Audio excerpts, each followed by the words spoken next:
Hey, welcome, folks. It is another episode of Quizzing in America. My name is Jeremy. I am your host.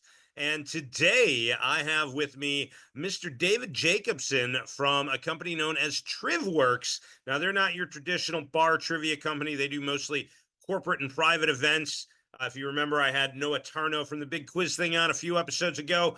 I have a feeling David's company might be in a similar vein, but this is a company that I'm not as familiar with as some of the others that I've had on here. So I'm looking forward to talking to David, getting to know him, getting to know about TrivWorks, and finding out about how they do trivia and then playing a little game. So welcome, David. Thank you for being here. And tell me, I guess, a little bit about yourself and then a little bit about TrivWorks, if you want, the origins of TrivWorks.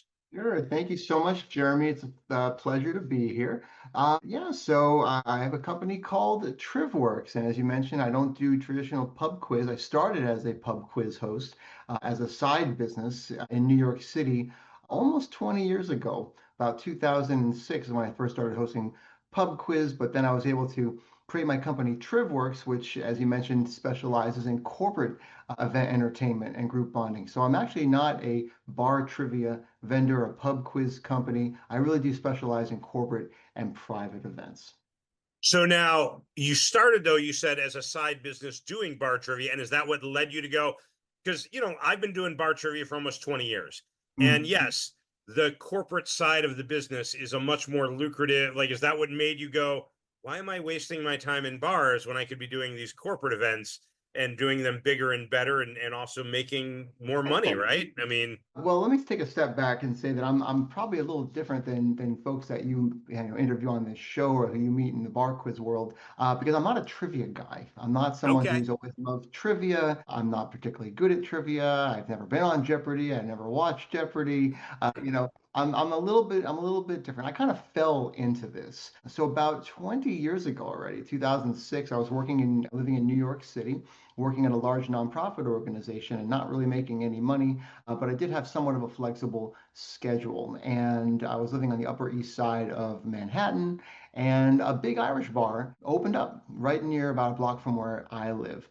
And I went there once, and there was a guy hosting a pub quiz. I'd never heard of pub quiz before. And around that time, mid 2000s, 2006 or so, bar trivia pub quiz really was not a thing here in New York or in the States. Apparently, is a thing overseas and in England and Ireland and such, but in the States, it really hadn't caught on. I'd never experienced it before, and there was. It was a big empty, big bar, but there was, a few people in there and one guy kind of behind the bar hosting this bar trivia. And it was fun and it was silly and he was asking trivia questions. It was a bar tab and it was a good time. And I brought a couple of my friends the following week. And it turns out that this is just a regular patron at this, newish Irish bar.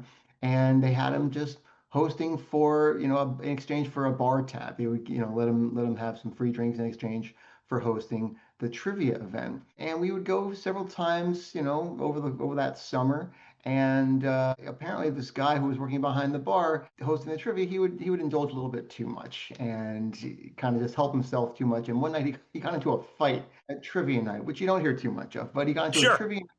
a trivia night fight, and they fired him, and they replaced him with this other patron, this woman who was totally different. She was very boring. She had no personality. She would read the questions, read the answers. She would take forever in between each question, forever in between each round, and it just killed the vibe. And my friends were with me. They said, David, you should do this. You would be much better at this. You could do a really good job at this. Now, I have no background in doing anything like this. I'm not an actor. I'm not a stand-up comedian, nothing like that. I just have a kind of a witty sense of humor, and that might be it.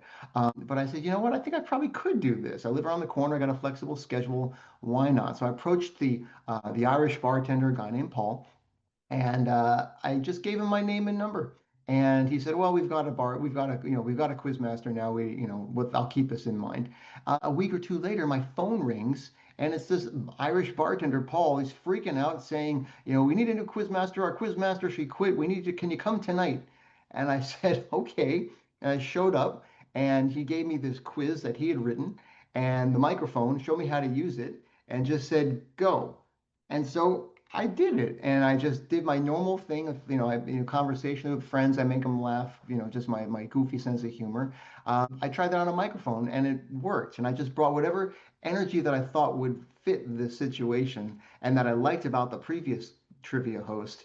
Being witty and engaging the crowd and being snarky, but also things like moving at a quicker pace and keeping things moving, and keeping it lighthearted and fun. And it worked. And when I finished that first trivia gig with, 10 people in the bar, they clapped. And I'm like, wow, this really worked. And I came back the following week and there were more people there. And the following week, there were more people. And next thing I know, I've got a full house. And this is a big place, it fits about 100, 120 people. And it was just a lot of people every single week. And then it got picked up by Time Out New York. Back then, when there's print media, Time Out New York, every week it would print, the best things happening in all of New York City that week by day. And there it was, Tuesday, trivia night at the Gale Pub, hosted by, Quizmaster David Jacobson. That's the first time I ever saw my name with That's Quizmaster in front. awesome. And I love that. And do you have any connection? Do you still, I mean, does that bartender Paul know what a different, because I mean, look at what he what a difference he's made in your life, right? Like it led you on this career. Yeah, I mean, he and I are still Facebook friends, and every now and then I'll put something up, and he'll say, "I'm still waiting for my royalties," which is Yeah, pretty fun. yeah. I mean, but it's amazing. I have kind of a very similar journey. Well, I don't, Yeah, you got this big national company. I don't quite have yeah, that, but there are so many people that along my journey made such an impact and like just yeah. doing a little thing. There's a guy, Brian Irving. He's the whole reason I started hosting the first quiz that I started hosting. And the guy that was hosting it before me, Pat Clancy, he helped me get another bar. And so there's Yeah. all these little people along the way that helped me kind of succeed and become bigger and better known at what I Yep. do. And then it's changed my life over the last 20 years and had such a huge impact. So then how many years did you host this pub quiz before you started doing, like, when was your first corporate event? And then when did you go, you know what? Let me brand this and come up with TrivWorks and really focus on the corporate side of things. Sure. So I was hosting just bar trivia every Tuesday night at this place for about 3 years. I actually got invited to host it at another bar on Monday nights in Manhattan. So I was suddenly hosting two bar trivia nights a week, just making extra cash. And that's all all I was really interested in doing. But then in 2008, the financial crisis hit, and I lived in New York City. I'm sure in Chicago, where you are, and everywhere else in the country, it was very very bad. But particularly New York, it was really really bad. People were being laid off left and right. Those who still had jobs were suddenly doing the work of two or three people for no additional Sure. compensation, and people were really in a bad place. And I realized at that moment that there was an opportunity here to create a company or some kind of service for businesses, for companies who could not thank or reward their employees and say, you know what, we appreciate you, we value what you're doing, we can't give you any additional money right now, but we want to do something to show you how much we appreciate you. Now, I've been doing bar trivia for 3 years. I saw the reaction I would get. I don't know what kind of experience that you've seen or your host events your host, but in my events is focus on really raucous energy, like a lot of screaming, a lot of cheering, really kind of like a concert vibe almost. And I said, I could really do this for companies.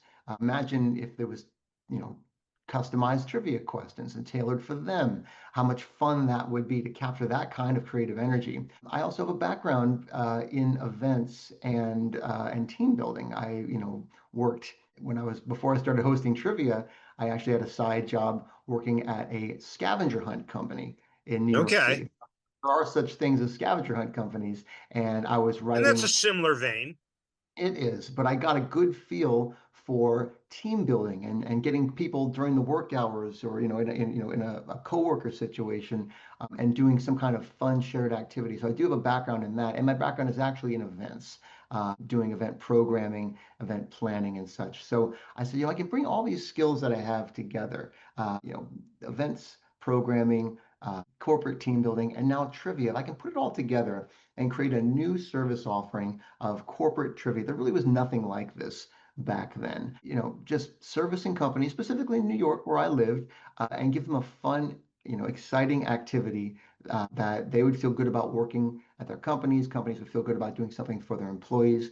And so I created TrivWorks. I just, came up with a cool name, a cool logo. I had a graphic designer put together a professional logo, put up a website, and I really wanted to make it look very slick and professional because I said, this is not going to be servicing bars. I'm not looking to have, expand to other bars. This is really something for corporate audiences. And what are corporate audiences going to be looking for? They're looking for professionalism. They're looking for competence. They're looking for credibility. And that's what Yeah. I focus on And creating. I'll say this, you came up with this. I love your logo. So for those that are not familiar with TrivWorks, the TrivWorks logo, it says TrivWorks Live Trivia Entertainment, but it's a human brain, and it has where you'd see all these little like synapses, but they're all little like trivia tidbits, like Lolita, Marvin the Martian. So it's like, because somewhere in your brain is all of this information that you're pulling out, right? And I know, I know your listeners can't see it, but my favorite part of the TrivWorks logo is actually the microphone oh for the yeah, web. the eye is a Yeah. microphone. Yeah, Anyway, so I focused on trying to get corporate events and I started getting them. I started getting people coming up to me at the quiz nights that I was hosting and say, hey, can you do a corporate event? I started getting inquiries right through my website, which was very exciting. And I just started hosting trivia events for companies, for corporate groups, really anything I could. I said, I'm not going to turn down basically any gig at this point. I really need to build credibility. I was looking to gain client lists. I want some testimonials, any kind of press coverage I could get, anything that builds credibility. And that's really what I focused on.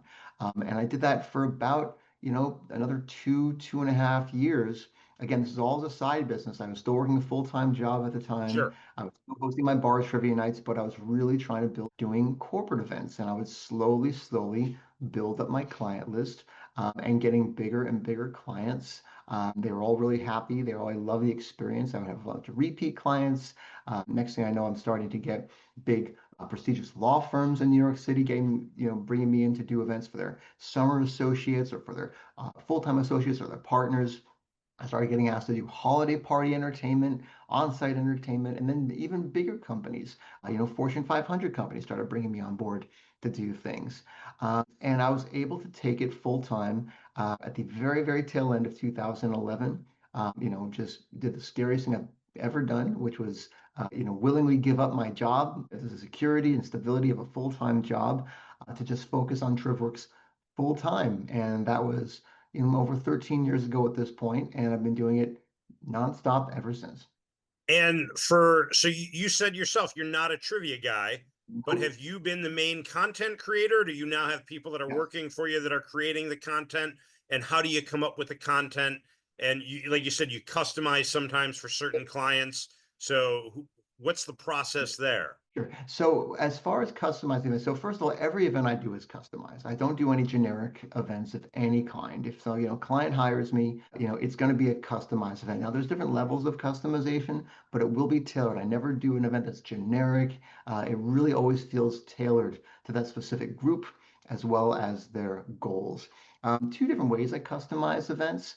I can do a minimally customized event where I just send a basic customization questionnaire to the client in advance and get a sense demographically who's going to be their age range, nationality, that sort of thing. Things that they definitely want to have included, things that they don't want included, and then I can draw appropriate pop culture and general knowledge trivia from my database, which I'll get into just a second. I can also do a more fully customized event where we jump on a call, brief call, about 10 or so minutes is really all I need. And I've got my streamlined process for doing. I kind of start large and then go down to the more specifics and get to know who's going to be there, what they really want to, what can we do to tailor it. I don't want to make it a quiz of how well they know the company. I want to make it feel personalized. So what can I Sure. do that? Are there anything like past shared experiences, inside jokes, things that only this group would know? Because the last thing they'll expect is for the trivia person to come and be asking them questions about them. That's how you make things fun and personalized. Now, you Uh, had asked about my content creation. I still do most of it myself. I do work with other people to develop some trivia questions. If it's something very, very specialized that I really don't know about, I can hire a specialist to come in and write an entire Star Trek round or sure. Star Wars or something like that. But otherwise, I am developing the trivia questions. As I'm sure you've experienced yourself doing this for so long, and people you've had on this podcast too. There's a lot of repeat questions I can use if I know that Of this trivia course. or this round really works well for this age group or this audience or this industry. There's no reason you can't use it because it always goes so well. And very often I'll use the same trivia in the same order. Having this question at round one, and I'll end with this question at the very end of the trivia round. Trivia next. I know kind of the reaction that the client, the audience will have. But I still generally develop all the trivia by myself, and that does include customized questions that are researched and written specifically for individual clients. Now, you do events coast to coast now. You're not just in New York anymore. You have events in LA, you have events all over the country. Are you then traveling around hosting all these, or do you have a team of hosts that you're setting out? Sure. So about 9 years ago, I mentioned that the scariest thing I ever did was taking TrivWorks full time. The second scariest thing I ever did was about 9 years ago. I moved from New York, where I'm from, to Southern California. I just up and moved with my family and set up shop on the West Coast. I really wanted to get things going on both coasts. Now, to do that, my client base was still based in New York. So I had to identify people that I could trust to do this. Now, that was very, very scary for me because I've been doing trivia and TrivWorks myself. My brand basically was me. It's my company's called TrivWorks. I didn't want to call it, David Jacobson, the world's greatest trivia host, hosted by David Jacobson, which I could have done, but I didn't want that. I really wanted to be something bigger. But in order to do that, I had to start trusting other people to do what I do, which was very, very scary for any entrepreneur. But I did find some people. I really found some people in New York who I trusted, who I felt could really do this.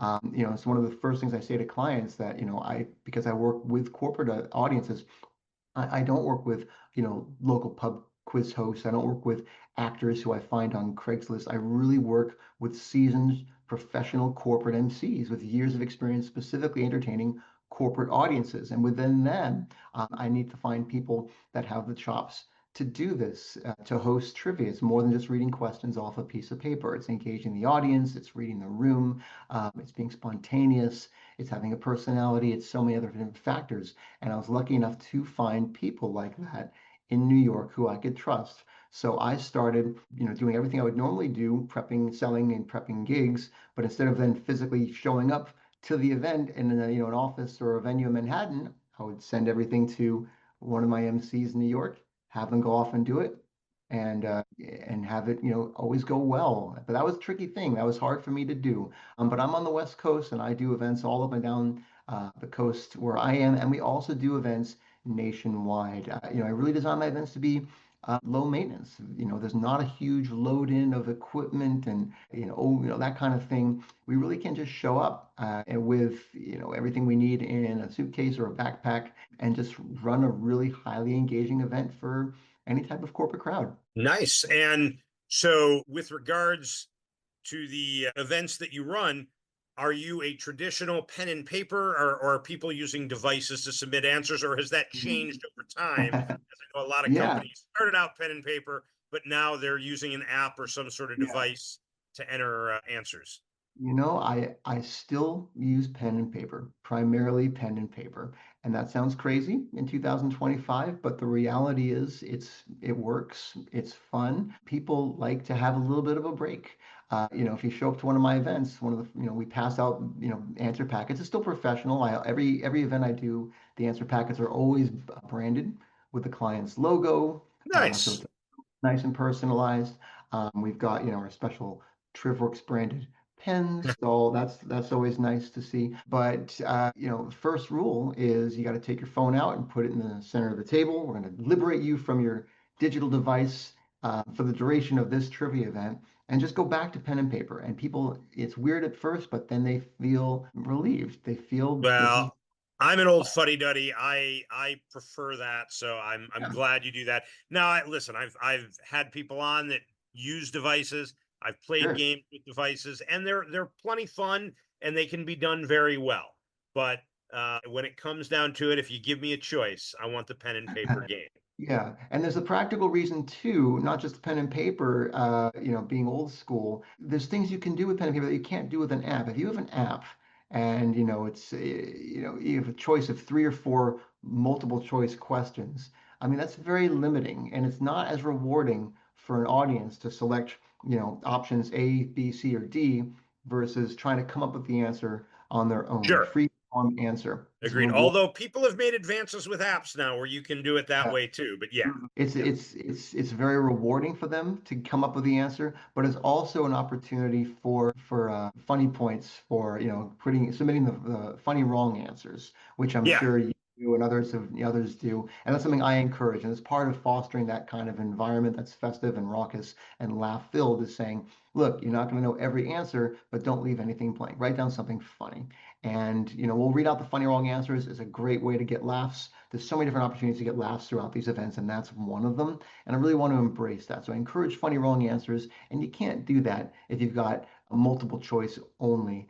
Sure. Yeah, no, I agree. And I always like to, when I'm running events, I always like to not only see like how many people got something wrong, how many people got something right, but who got it Mm, wrong, but put down something that is either a great wrong answer, which means yeah. it probably was really close to being right, but was wrong, or it's just kind of a hysterical answer that, and my favorite one of those ever was I asked what colorful film memorably beat out Citizen Kane to win the Best Picture award. And the person that wrote down the answer was not the person on the team that knew the answer. So the person on the team that knew it told that person, and there was like kind of a game of telephone where they misheard.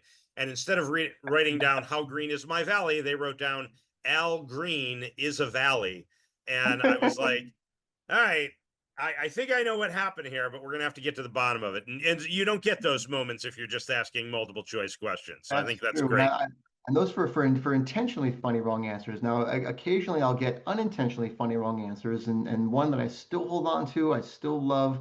It shows people's ages or that they're not quite old enough, or their eavesdropping skills are not so good. I had a musical trivia round for one event, and the answer was a Hall and Oates question, Hall and Oates song. And when I was grading and looking at the answer sheets, the answer said Holland Oates. Yeah, so close. And I tweeted it out and I said, this is an actual answer submitted at one of our trivia events with a hashtag trivia fail. And I tagged the band Hall and Oates and they, they retweeted it to their followers. It was great. Oh, that's awesome. That's awesome. Now, what's the largest event you've ever done? Largest event I've ever done. I did a 1,400 person trivia event in Las Vegas. And in paper, 1,400 people. Pretty ambitious, but I did it. Now, when you have a pen and paper game and you have 1,400 people, you can't do that yourself, right? How many people are you bringing with you to help score, grade? Like, what's the Sure. So staffing like for something like that? So for any event that I do, virtually any event, I'll send at least two people. I'll send a professional MC, whether it's myself or one of my colleagues who I work with, and I'll usually bring a production assistant. And that person's job is just to help facilitate the event, doing things like grading and setup and whatnot. So any event I do, whether it's 50 people or 1,400 people, I try to send at least one additional staff person. Now that particular one, 1,400 people, that's way larger than I'd done previously. I have a lot of experience doing events in the 2 to 300 person range, and I really got that down working with groups of that size. But with 1,400 people, I was kind of trying to figuring it out myself. How are we going to make this work? I was able to get a squad of people together. I don't know if it was 5, 6, 8 people. We just did one team trivia round for everybody, and we kind of did it slowly, and we did it in a different format that I normally would. But we didn't set the expectation this is going to be a full trivia night. We said we're just going to have some Sure. fun. So setting the expectation was important. Having some interstitial entertainment in between the round while we do that grading was important, and I can get into the format that I do and the interstitial games I do in a little bit with you. But I knew that was going to be important to keep the crowd engaged because I knew it was going to take some time. The reality, though, is that it doesn't matter how many people you've got in the room, it's how many teams you have. And Yeah, if you've got 1,400 people and you've got, say 10 people at a table, that's, 140 teams, which is a lot. But when I do events for 300 people, I've had upwards of 50, 60 teams. So that was really just double that amount of time. And it actually went pretty quickly. We had people go throughout this whole room. It's a gigantic ballroom at a hotel, the Cosmopolitan in Las Vegas. And we just had people stationed throughout the entire ballroom and just collected it. We zoned each area of the ballroom. They collected the entries, went to a separate conference room adjacent to the ballroom, quickly banged out the trivia scoring.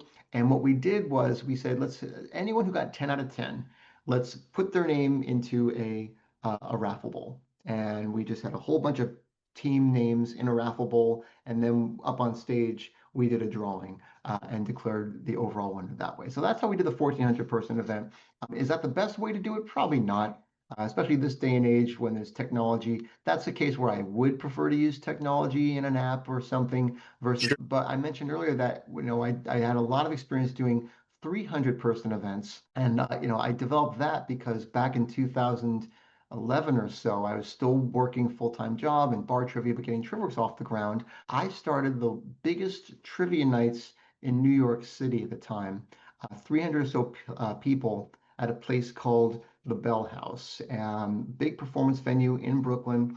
I was very fortunate right when I started TrivWorks to have gotten in touch with a guy named Pat Kiernan. Pat Kiernan, extremely well-known media personality in New York City. He's the morning news anchor on New York One, which is the main news station in New York. Again, very recognizable, very well-known, but also a game show host. Pat Kiernan was the host of VH1's The World Series of Pop Culture for 2 seasons. And he discovered TrivWorks through Twitter and he contacted me and he and I got in touch to do corporate events, really.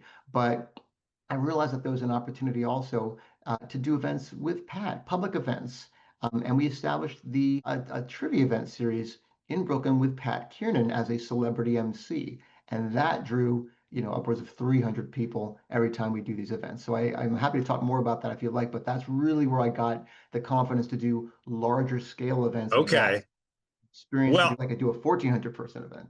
yeah, no, well, so you mentioned Pat Kiernan, and Pat Kiernan, I have heard of him, and of course, I was a big fan of the World Series of Pop Culture, but I would say he's not even the biggest name, at least in the trivia sphere, that you work with, because you have a partnership or some sort of working arrangement with a guy named Scott Rogowski, who trivia people will recognize that name as he was the Scott Daddy of Trivia HQ, which a few years back, about 7 years ago, took the world by storm. And I knew a bunch of people that I won a little bit of money on it, but I knew a bunch of people that did pretty well and won upwards of thousands of dollars on that app. And he was the main host. And of course, I know he's a big baseball fan. He left Trivia HQ to do a baseball gig. And so, what is your relationship with Scott Rogowski? And is it similar to the relationship you had with Pat or have with Pat? And how did Sure. that come? Sure. So I'm always looking for new experiences and new offerings for my corporate clients. I've got partnerships with other celebrity talent, special talent MCs, celebrity comedians and media personalities. I work with an illusionist. Other people can, engage an audience in a different way. And in thinking about, who would be exciting, who would be, someone that's got the experience to do this with some name recognition, who I would trust in front of a corporate audience. And, Scott Rogowski is just a name that's been, always in the back of my mind for someone who I think would be really, obviously, very good at this with a lot of unique experience, but also be very exciting to my corporate clients. So he and I connected, relatively recently, and just kind of shared the idea of, working together to do these types of events. And we said, let's just, let's make it happen. Let's put something out and put it up. And it's a very new partnership with Scott, but I'm very, very excited about it. As you mentioned, he's very well known in the trivia world. He's really, really well known in the comedy world as well. He's a professional stand-up comedian. But I mentioned earlier that I really like to work with people. I only like to work with people who've got the professional chops to do this at a high level in front of a corporate audience and who I would trust to do that. And Scott is definitely one of those people. So I'm really excited about the partnership with Scott Rogowski from HQ Trivia, the quiz daddy, and looking forward to seeing what we can do together. Now, boy, I got to tell you, now I want to host some TrivWorks events. We're gonna have to talk about that another time, but I want to see if I have those chops. I think I might. We'll see. So tell me a little bit about a TrivWorks game. What is Yeah. the standard format, or what is the I mean, I'm sure you adapt as you need to Yep. for particular clients. Yep. But if you're going to give the standard classic Yep. TrivWorks game, how many Yeah. rounds is it? How many questions? Is there a final wager or anything like that? Yep. Sure. So my events, they're pretty standard format, and I could do my events on site at a client's office, whether that's a multi-purpose room or a conference room or a cafeteria, or at an off-site venue like a hotel space, private room in a bar, or restaurant, private residence. Depends on what they're looking for. We'll arrive with everything we need. I mentioned I bring staff, usually at least two people. If it's a smaller event and the venue does not have audio projection, we can bring our own audio projection equipment. That's something we often do. This kind of standard event that I offer my clients, usually it's an evening activity. I've done plenty of morning events, a lot of afternoon activities, but usually it's in the evening, after hours, happy hour feel. We'll arrive, get all set up. It's very, very quick to get all set up and sound checks and whatnot. But the typical experience is I do three different types of trivia. The first is what I call roving trivia entertainment. And that's when the client is arriving, the group is coming into the space, they're getting settled, they're socializing, maybe they're grabbing some food and drink. What happens then is my MC and any other support staff that I bring is going to do some informal roving trivia. Just very casual, very informal, going up to small groups of people, kind of working the space, asking some fun trivia questions that are really designed to be answered collaboratively. Again, very informal, very casual. It's a warm-up activity. Depending on what the client's looking for, we could even give away things like small prizes or raffle tickets to be used later. But it's a fun kind of way to ease in to the trivia event. That's And they're usually a not doing this on a mic, then they're just going up nope. doing it face to It's face. it's very it's very much like you might see a strolling close-up of a magician. But we do that with trivia, just going right to small groups of people, I love it. introducing ourselves, asking some questions, whether they know each other or not. They're shooting ideas around, and I've got some examples to show you. What then happens typically is that people are seated. If there's going to be a meal, whether it's a plated meal or a buffet, let them have some Sure, food. Any kind of remarks that the CEO wants to give or anything, let that happen. And then we'll start the team trivia competition. I mentioned we do client branded answer packets and pens. Those are all passed out to all the different tables. The MC gets on the microphone, very brief orientation, and then we dive right in. Now, the way we do it is very funny. I've kept the same format that I started doing, almost 20 years ago at the Irish Pub in New York when it comes to team trivia. I do multiple rounds of team trivia, 10 questions per round, and each round has a specific theme. And the reason I do that is because it works. There's no reason to change it. It worked then sure. and it works now. The theme of the round usually is whatever the client likes. So they want to do something specific to them or to the audience. If it's a fun theme that they want to do, a celebratory month or holiday or some other kind of fun theme, terrific. Otherwise, I like to keep the themes well-rounded and broad. I really want these events to feel approachable and engaging for everybody there. I don't care if they're young or old, if they just started working at the company, they've been there for 20 years. I really want to make sure everyone feels like they're having fun and participating and the questions are relevant and appropriate. So I try to keep the round themes broad. Things like general knowledge, a little history, science, that sort of thing. I like to do some pop culture, a broad theme pop culture trivia round, some TV and movie, current events, celebrity news, what have you. I'm sure you know this, but all different types of groups love Name That Tune. So I do a Sure. 10 question tune round, point for the artist, point for the song title. I typically do a photo ID round. And that's where, they have to identify celebrity pictures for a point each. And then if they get all 10 celebrities will share something in common. If they can figure out that connection, they'll get a 5-point bonus. I like to end on what we call the bonus round. The questions are a little harder, but they're worth 2 points each. If the space has screens available, I love to put together a custom slide deck and have some fun visual clues accompanying this. Is not required. I mentioned earlier that I really try to make my events not very high maintenance. So if a venue or a client just doesn't have the capability to do visuals, that's perfectly fine. But if there is, love to put it together to make it more interactive.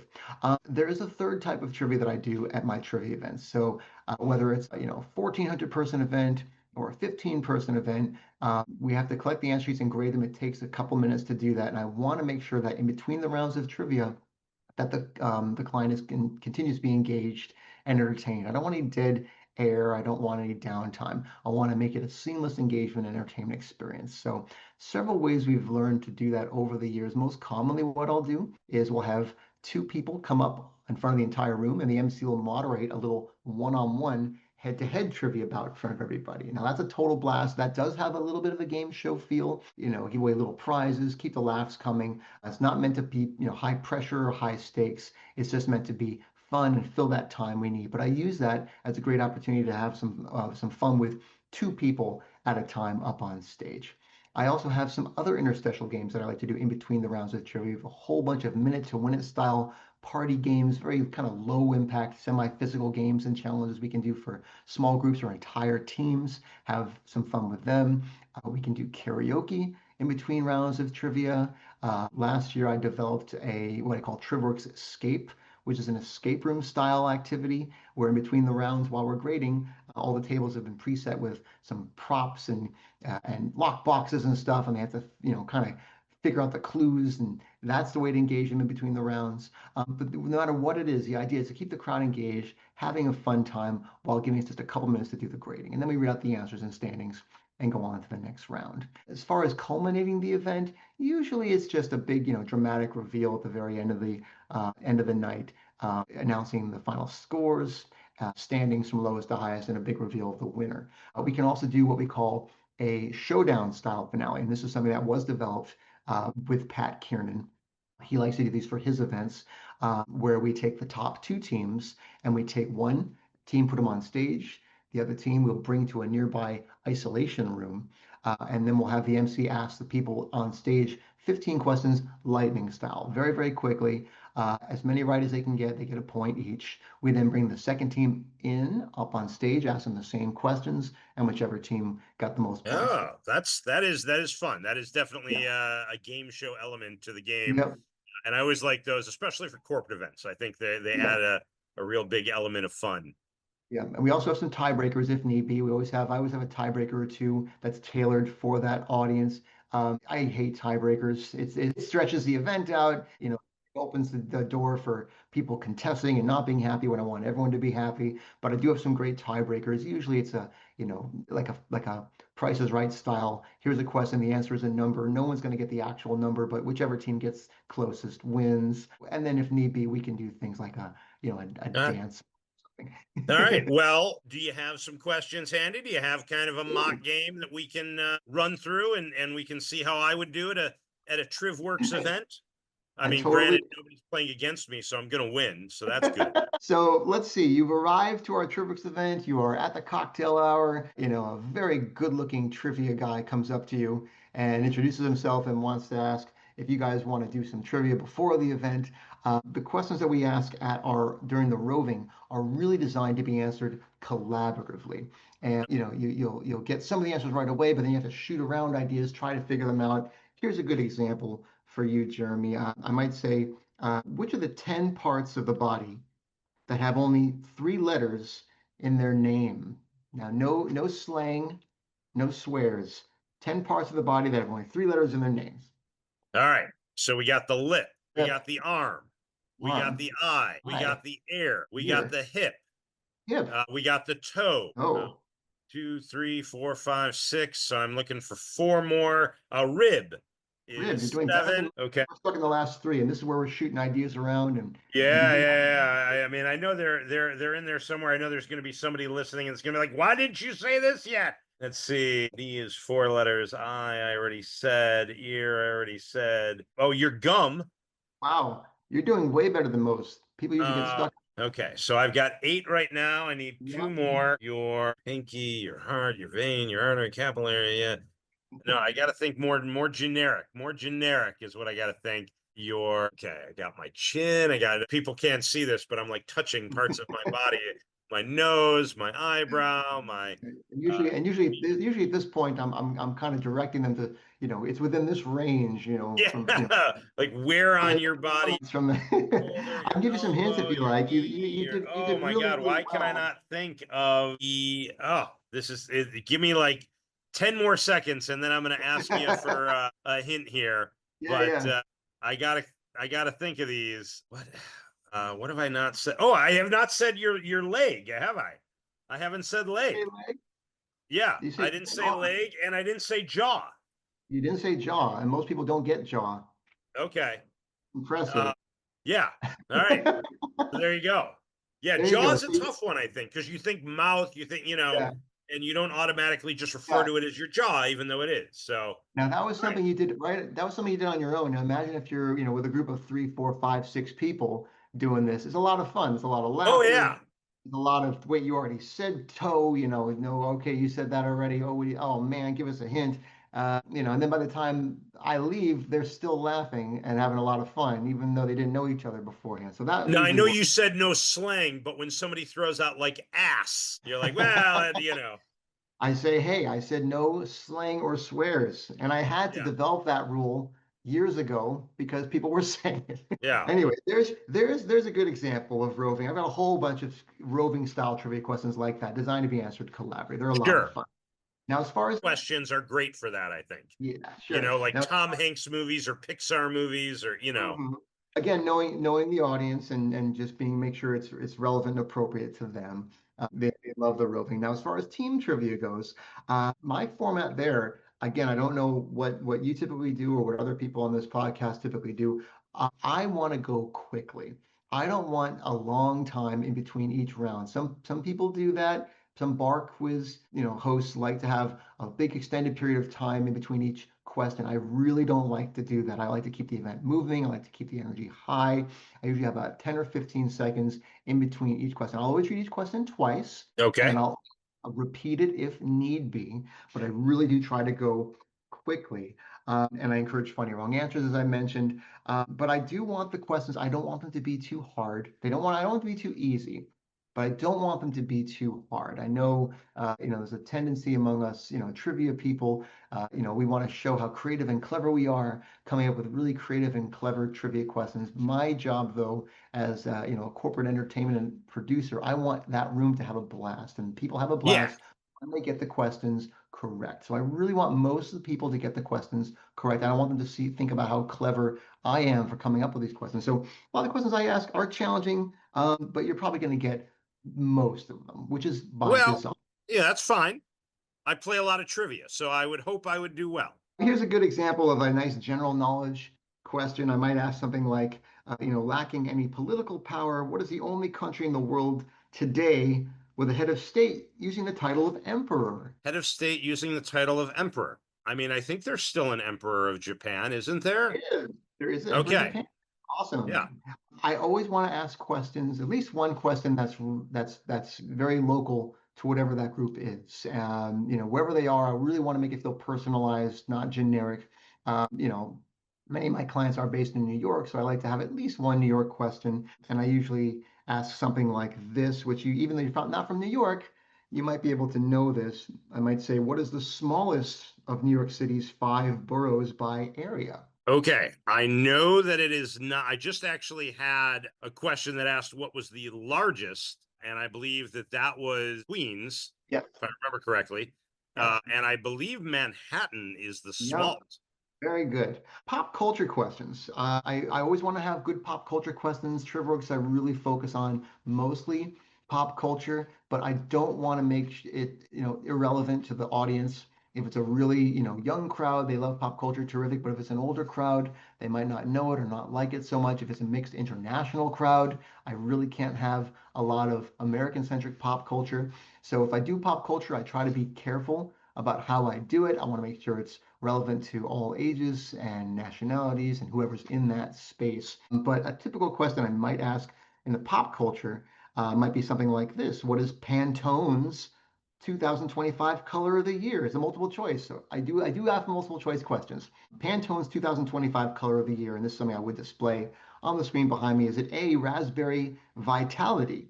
Is it B, lavender virility? Is it C, mocha mousse? Or D, orange Julius? A, B, C, or D? Okay, I'm eliminating Orange Julius right away. I just think that would have been the color of the year 20 years ago when Orange Julius was more of a thing. You said raspberry what? Mocha mousse Raspberry and vitality, lavender virility, or mocha mousse? okay, I'm getting rid of raspberry. Lavender vitality. I think has a chance because Taylor had her song Lavender Mhm. Haze, Yeah. but Mocha Moose, I like the alliteration better, so I'm gonna go with Mocha Moose. You're right. You got it. Very, very cool. But things like the Orange Julius, that's another, I always look for opportunities to make the crowd laugh, make them feel nostalgic, have fun with it. That's a great way to do it. Just throw in a clunker in the multiple choice. Yeah. It makes it less dry. People laugh with it. And the younger people who don't know what Orange Julius is, they're like, what's Orange Julius? The older people like us are like, you don't know that? Go watch Stranger Things and learn something. Here's another one. How about this? During a recent live broadcast of the SNL 50 celebration, which 25-year-old pop star helped kick off the show by singing a duet with 83-year-old Paul Simon? Oh no, I watched this and she's such an amazing. Was it Miley Cyrus? Oh, Miley Cyrus is incorrect, Oh, but you're on the right track. Younger than Miley Cyrus. oh, that's right. Yeah, Miley Cyrus isn't. Very hot right now. Yeah. Oh, wait, it wasn't Chapel Roan. Was it? Same vein. Did you just say it? Don't say Nope, it. I'm not saying it. Oh, Sabrina Carpenter. Sabrina David Carpenter. Carpenter. There you go. See, I like that kind of question because it's on the tip of your tongue. You know it. You Yeah. know it. You can't remember, but you know it. It's I not because something I you have watched it and I no remember idea. thinking, wow, Right. I know who Sabrina Carpenter is and I know she's Yeah. got a decent voice, but I Yeah. remember thinking, wow, she was amazing in Yeah. that special. She really did a Yeah. great job. Now, sports trivia questions. Sports is something I've learned over the years that you got to be careful with sports. With Yes, sports, people either know it or they that's don't. There's me. Yeah, really no in between. yeah, And I'm one of the people that doesn't know it. I'm famous for my friends, and everyone knows me that I just don't know sports, and they make fun of me for it. But I own a trivia company, so I have to ask sports questions. So then, sure. what kind of sports questions do I ask? I have to ask questions that are fun and relevant, but that are also going to be, people are going to actually have a chance of getting. So here's a typical. I've got two examples of sports questions that you might hear at a TrivWorks event. What are the names of the small divots on golf balls? There's just dimples. They're dimples. And what's fun Okay. about that is that dimples is a fun name. It's a Yeah, fun word. And so when I ask that kind of question, I might put up a picture when I reveal the answer of a celebrity with big bright dimples like Harry Styles or something. It's another sure. opportunity for. Here's another question. I don't want to ask too many statistics and stuff, but I want to ask things that people might know the answers to. But here's one that I've used this question for a long time. I use it as one of my culminating questions because of the crowd response is so great. And I almost always ask it. Which are the only two teams of the original NBA still playing in their original host cities? No partial credit. You got to name them both. The only two teams of the original NBA still playing in their original host cities. Well, I'm fairly certain the New York Knicks were an original NBA team, and they are still obviously the New York Knicks. Now, the Philadelphia 76ers were originally the Syracuse Nationals. The Los Angeles Lakers were originally the Minneapolis Lakers. The Mhm. Sacramento Kings were originally the Rochester Royals. The Detroit Pistons were originally the Fort Wayne Pistons. So who am I forgetting? The Boston Celtics are originally the Boston Celtics. Duh. New York Knicks and the Boston Celtics. Yes. So that's one of those questions that you can figure out if you don't already know it. And it's a great audience response. And I always ask Yes, this question the same way, and I always reveal the answer the same way. I say we've got the Boston Celtics, and then there's always a big and because they got that one, they want to know what the next sure. one is. And then particularly if I'm in New York, we reveal and the New York Knicks, and the crowd always goes crazy. Now, It's very do you ever have fun and go? And then you have the Los Angeles Lakers, who are incorrect because they started in Minneapolis, which is why they're called the Lakers. And so people get excited when you say "and the Los Angeles Lakers," and then you're like, "But you're wrong." what I like to do in those situations, if I feel the crowd, if I feel the energy is going to be something that will respond well to that, I might throw in a wrong answer that I've seen. I might say, the New Jersey Nets, and everyone, one team in the back will start screaming, and I'll say, is incorrect, and Yeah, then have that kind of like dramatic pause is really really sure. good. I mentioned I do one other type of trivia on stage. I do some interstitial games, some one-on-one trivia in between the rounds while we're trying to fill that time during the grading. I'll usually ask for volunteers based on the category, or maybe we'll have pre-selected some senior staff or executives to have some fun with up on stage. But I'll get two people up on stage, do a brief little banter with each of them, set the tone. This is going to be fun and very, low key. Just have a little brief interview with them up on stage, and then we dive in. And the way I do these one-on-one games, again, these were developed by Pat Kiernan. I'm going to give Pat a lot of credit for doing this, creating these questions. I think they are somewhat in the style of the World Series of Pop Culture Trivia, but I still use them today. The idea here is the MC has 6 trivia questions in his or her hand, and is going to alternate between the two contestants. If the contestant A gets a question right, they'll get a point. If they get it incorrect or don't know the answer, the other contestant B, can steal. Now, the first person to get 3 points is going to be declared the winner. And of course, everyone gets prizes, but that's how we break it down. So I do have 6 questions here in my hand. The categories, I do try to make them tailored to what I think that audience is going to respond well to. Usually I'll show up, or have my MC show up with a nice stack of these one-on-one games that I've developed over the years, and kind of just feel it out and see which of these rounds the crowd will respond well to. You've really impressed me, Jeremy, with your pop culture knowledge. So I've got a round here of celebrities in the news. Okay. Celebrities, and I'm just going to ask you, here's question number 1. Which song did Ryan Gosling perform at last year's Oscars? I'm just Ken. I'm just Ken from Barbie. Very good. You got yourself a point. Ken, you have 1. Now we're going to go over to, I'm sorry, Jeremy, you have 1.